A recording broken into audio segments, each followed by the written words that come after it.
American साम्राज्यवाद मुर्दाबाद, समाजवाद जिंदाबाद.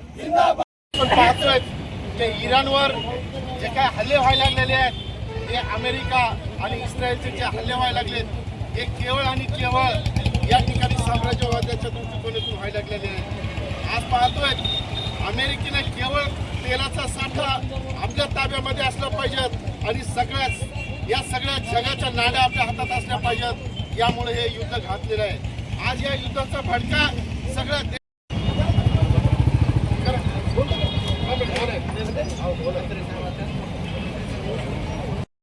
नहीं चलेगी. अरे अमेरिकेची तानाशाही नाही चलेगी. अमेरिकन साम्राज्यवाद मुर्दाबाद.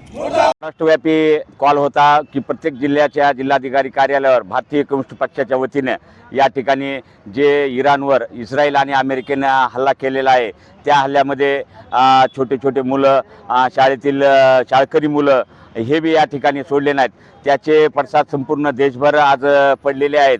त्या इराणवर हल्ल्यावर अमेरिका आणि इस्रायलने जे काय हल्ले केलेले आहेत, ते हल्ले म्हणजे मानव जातीला या ठिकाणी काळिंबा फासणारे हल्ले आहेत. आणि या सर्व हल्ल्याचा निषेध करण्यासाठी आज परभणी जिल्हाधिकारी कार्यालयावर आम्ही या ठिकाणी निदर्शने केलेले आहेत. स्कॅन्डल त्या ठिकाणी चालवलेलं आहे, त्याच्यामध्ये आमच्या नरेंद्र मोदी साहेबांचं नाव आलेलं आहे. अमेरिकेच्या इशाऱ्यावर आज भारत देशाच्या समाजवाद जिंदाबाद.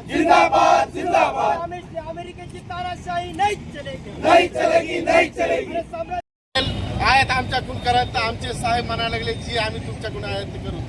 आज देशाचे जे काय पंतप्रधान आमची प्रतिक्रिया आहे की अमेरिकेनं जे काही इराणवर हल्ले केलेत आणि इराणला बेचिराग करण्याचा जे काही त्यानं जे काही प्रयत्न सुरू केलेला आहे, खरं वास्तविक पाहता त्याच्यापूर्वी आपण पाहिलं असं की जे साम्राज्यवाद इंग्लंड आहे, इंग्लंडनं संपूर्ण देशावर राज्य करण्याचा प्रयत्न केला, पण भारतामध्ये त्यांना आपण परतून लावलं. तीच भूमिका आज अमेरिकेची, कारण अमेरिकेचं जे लक्ष आहे ते इराण नाही, तर इराणमध्ये जे असणारं तेल साठे आहेत, हे तेल साठ्यावर कब्जा मिळवायचा आणि ज्याच्या हातात तेलाचा साठा आहे त्याची जगावर दादागिरी चालणार आहे. आणि जगामधले जे भारतासारखे देश आहेत की जे अमेरिकेचे मित्र आहेत, आणि आपण पाहिलं असताना ज्यावेळेस चीननं आणि यानं आपल्याला हल्ले केले त्यावेळेस इराणनं आपल्याला प्रतिसाद म्हणजे आधार दिलेला होता. म्हणून आमचं म्हणणं आहे की जे देशाचे पंतप्रधान जे काही नरेंद्र मोदी आहेत, हे अमेरिकेच्या दबावाखाली आज कसल्याही प्रकारची भूमिका घ्यायला तयार नाहीत. म्हणून आमचं स्पष्ट भारतीय कम्युनिस्ट पक्षाचं म्हणणं आहे की एकेकाळी जे काही इराणनं आपल्याला सहकार्य केलेलं आहे, ते सहकार्याची मोबदला म्हणून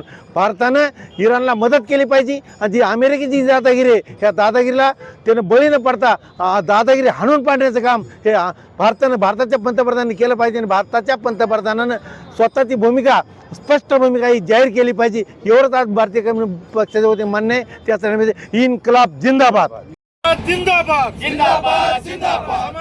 जिंदाबाद.